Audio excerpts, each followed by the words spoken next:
So what happens when we apply all the principles discussed in the foregoing thread?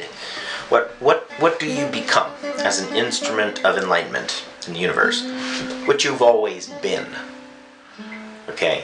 But when you're self-realized, there's a feedback loop that occurs, a dynamic feedback loop of consciousness. It just gets to the point where it's just the sound of one hand clapping because there's so many claps, so many connections being made, so much integral awareness pulsating throughout your entire being that you're forced into something like art. You're forced to give something back because the universe at times has poured down on me, rained down on me such blessings, such insight. I even have felt the universe embrace me. So why wouldn't I turn around and try to bear witness to that? Pardon me. And tell you all about it. We're coming to the end of this thread called 8 Minutes of Enlightenment, but we'll call this recapping the future. Despite that heartfelt introduction, I think what we need to say is that all this has happened already. That's why it underwent the formality of happening at all. Now, philosophers will look at that and go, well, that's a tautology.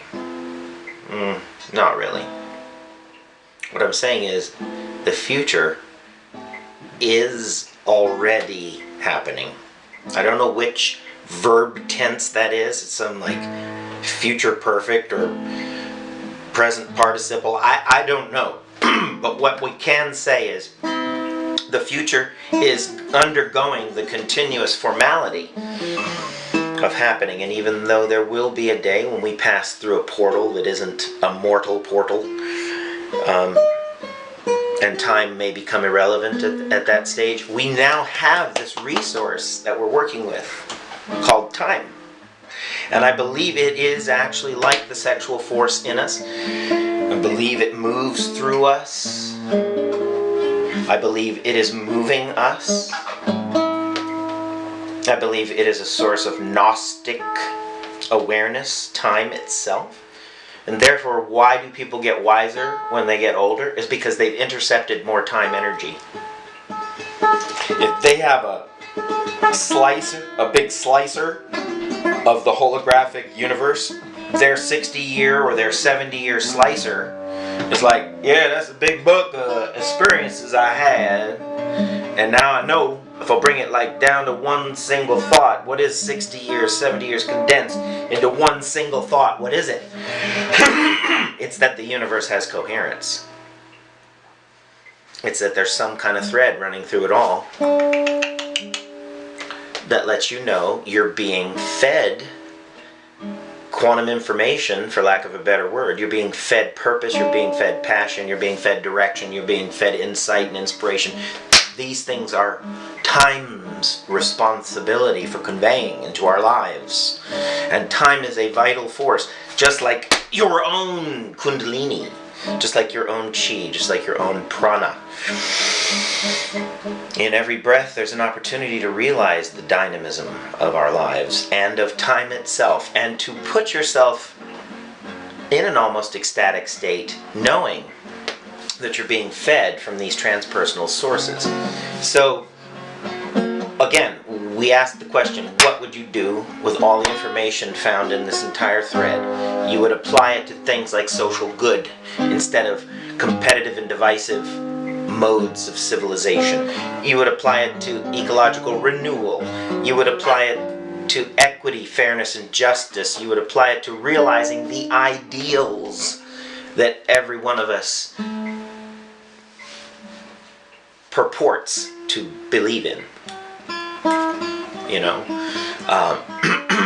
there is such a thing as the Universal Declaration of Human Rights.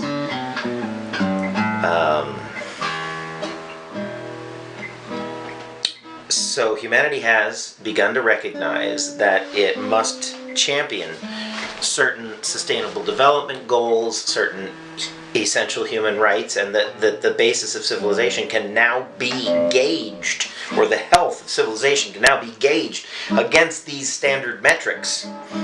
And if we're not doing that, I almost choked on my words. If we're not doing that, then you know where we are. We are at that point where the kingdom has been divided against itself and it cannot stand. So, I'm not trying to proclaim the end of the world. I'm just saying, unless self-consistent and coherent behaviors are developed through the elevation and evolution of consciousness, the application of wisdom, the understanding that we are here to make a contribution to future generations, that we are not stewards of the earth but her children, and that we must understand what the obligations of our childhood as Gaia's children, what we are meant to do on this earth. And I think part of it is to ensure that our children do not have a less peaceful or less abundant existence on earth than we did. And unfortunately, there's a generational gap right now in being able to claim that or secure that. Like, the next generations, plural, are not gonna get an earth like the one we found. Not right now. Not with radiation leaking out into the Pacific. Not with rainforests still being cut down at record rates in South America. Not with continuing pollution and dependence on fossil fuels, although I hear all the car companies are now giving up gasoline and diesel cars across the board. They're all saying, yeah, we're gonna go all electric now. What the hell does that mean? Where's all that? Anyway, we still burn 50% of our electricity producing energy supply comes from the burning of coal and oil, and that's not a good thing. Maybe that's supposed to change. I don't know what to tell you except that you are the change, that you are the vision of the future, that you and your children have a right to my 100% devotion. You have a right to my devotion, and I give it freely anyway, but I want you to know that I'm here to secure your common rights and mine as well for future generations to come, so that they're not eaten up by industrial humanity, but are safeguarded and still put to use, good use. But we must reinvest in nature, and that is recapping the future. Plant your 500-year forest today. Safeguard the future.